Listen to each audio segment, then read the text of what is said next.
હવે વાત કરીશું નસબંધી કાંડના તાર ક્યાં સુધી।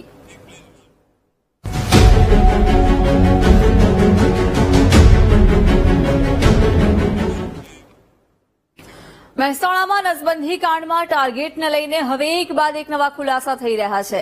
હેલ્થ વર્કરને ટાર્ગેટ અપાતો હોવાનો એક નોટિસથી ઘટસ્ફોટ થયો છે। ટાર્ગેટ મુજબ જો કામગીરી કરવા માટે આદેશ કરાતો હોવાનું સામે આવ્યું છે।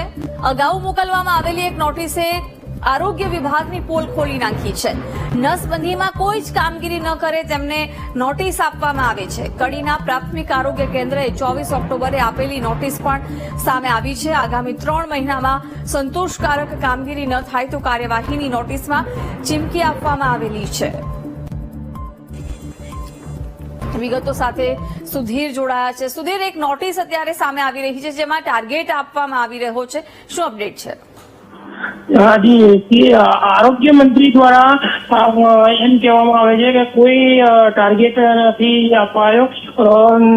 આરોગ્ય અધિકારી ટાર્ગેટ આપતા નથી, નિવેદનનો ફૂગો ફૂટ્યો છે। ટાર્ગેટ મુજબ કામગીરી કરવામાં આવે છે, આદેશ ટાર્ગેટ મુજબ કામગીરી ના થાય તો આપવામાં આવે છે નોટિસ। નસબંધી કાંડ અગાઉ માં આવેલી નોટિસની નકલ સામે આવી છે। નસબંધી કાંડમાં શૂન્ય કામગીરી કરનારને અપાઈ છે નોટિસ। કડી તાલુકાના પ્રાથમિક આરોગ્ય કેન્દ્રને પણ આપવામાં આવી છે નોટિસની કલમ સામે આવી છે।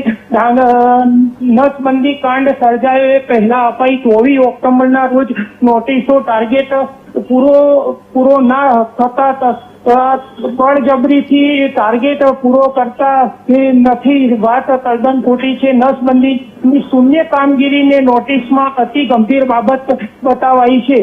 જી બિલકુલ સુધીર, નોટિસ જે આપવામાં આવી છે એ કઈ તારીખનો ઉલ્લેખ છે અને એને જ લઈને આ કર્મચારીઓનું આ મામલે શું કહેવું છે? એમને પૂછવામાં આવ્યું છે કાંઈ?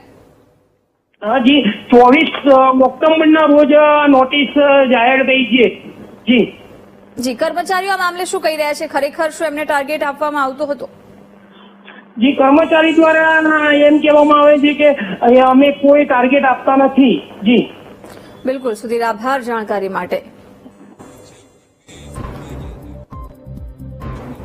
ડોક્ટર ઘનશ્યામ ગઢવી આપણી સાથે જોડાયા છે, આરોગ્ય અધિકારી, એમની સાથે વાત કરીશું। ઘનશ્યામભાઈ, સ્વાગત છે વીટીવી ન્યૂઝમાં। અને શું કહેશો, એક તરફ આરોગ્ય અધિકારી ખાસ કરીને એવું જ કહેવું છે કે આરોગ્ય વિભાગનું કે આ પ્રકારના કોઈ ટાર્ગેટ આપવામાં નથી આવતા, પરંતુ અત્યારે એક નોટિસ સામે આવી રહી છે આખા કાંડમાં કે ઓક્ટોબર મહિનાની છે કે જેમાં ટાર્ગેટ આપવામાં આવી રહ્યો છે। એ તો દર વર્ષે અમારું જે શેડ્યુલ રાજ્ય કક્ષાએથી જે અમને આખા ગુજરાતના અંદર ટોટલ જે પોપ્યુલેશન હોય, પોપ્યુલેશનના સામે એલિજિબલ કપલ હોય એનો જે લેટર આવતો હોય છે ને એના આધારે હોય છે અને TFR પ્રમાણે હોય છે। દરેકનો ટોટલ ફર્ટિલિટી રેટ પ્રમાણે, એટલે દરેક સબ સેન્ટર વાઇઝ, PHC વાઇઝ દરેકનો ટોટલ ફર્ટિલિટી રેટ અલગ અલગ હોય। મહેસાણાનો TFR હોય એટલો ઊંઝાનો ના હોય, ઊંઝાનો હોય એટલો કડીનો ના હોય, તો એ પ્રમાણે અલગ અલગ TFR હોય। TFR પ્રમાણે પોપ્યુલેશન હોય અને પોપ્યુલેશન પ્રમાણે હોય છે એના અંદર। એવું કોઈ છે નહીં કે આમાં તમારે આટલા જ કરવાના છે એવું। એ એરિયાના અંદર નોટિસમાં સર સ્પષ્ટપણે લખેલું છે કે 3 મહિનામાં સંતોષકારક કામગીરી નહીં થાય તો કાર્યવાહી કરવામાં આવશે। ઓવરઓલ હેલ્થના, અર્બનના, NCDના આ નોટિસ જે છે ને એ નેશનલ નોન કોમ્યુનિકેબલ ડિઝીઝ, તો માની લો કે મહેસાણા અંદર 30 ઉપરના ઉંમરના જે 13 લાખ લોકો છે તો એમનું ડાયાબિટીસ સ્ક્રીનિંગ કરવાનું હોય આપણે, તો મારે એમને એવું તો કહેવું પડે કે 30 ઉપરના આટલા વ્યક્તિઓ છે એના અંદર આટલાનું થયું છે, તો એ રીતની નોટિસ હશે, બરોબર? એ રીતનું કે ભાઈ 30 ઉપરનું આટલું પોપ્યુલેશન છે એનું બધાનું આપણે ડાયાબિટીસ, હાઇપરટેન્શન, કેન્સર આ સ્ક્રીનિંગ આપણે કરવું જોઈએ। તો એનું ઓછું હોય તો એ તો અમે રિવ્યુમાં તો મારે એમને નહીં કહું તો એમને પણ ખ્યાલ નહીં આવે ને। એ રીતે મેં એમને જાણ કરી છે। સ્પષ્ટપણે નસબંધીનો જ ઉલ્લેખ કરાયેલો છે સર। નહીં, એવું નથી। એના અંદર ટોટલી અર્બનની અંદર કામગીરી હોય, અર્બન હોય, રૂરલ હોય, તો દરેકનું અલગ અલગ હોય છે। મારામાં શહેરી આરોગ્ય પણ હું સંભાળું છું, નોન કોમ્યુનિકેબલ ડિઝીઝ પણ હું સંભાળું છું। હવેથી નવું મને પ્રોગ્રામ ઓફિસર ICDS નો ચાર્જ આપ્યો, એમનો સેમ બાળકો કેટલા, તો કેટલા બાળકો કુપોષિત છે, તો હું આંકડા વગર તો કઈ રીતે એને નાબૂદ કરી શકીશ? તો મારે એમને એટલું તો કહેવું પડે ને કે ભાઈ આ સેમ બાળકો આટલા છે, મેમ બાળકો આટલા છે, એમાંથી આટલા લોકો કુપોષિત છે, આટલા લોકોને આપણે નોર્મલ કર્યા, આટલા ગ્રીનમાં છે, આટલા યલોમાં છે, આટલા રેડ ઝોનમાં છે, તો એ પ્રમાણે અમે એમને કહીએ છીએ કે તમારા આ વિસ્તારના અંદર આટલા છે, તો એ અમે આંકડા સિવાય તો મારો કહેવાનો અર્થ આ રીતનો હતો। તમે જે પ્રમાણે પૂછો તે પ્રમાણે હું આ રીતે આપને જાણ કરું છું। ઠીક છે સર, આપ અમારી સાથે જોડાયા, આભાર આપનો.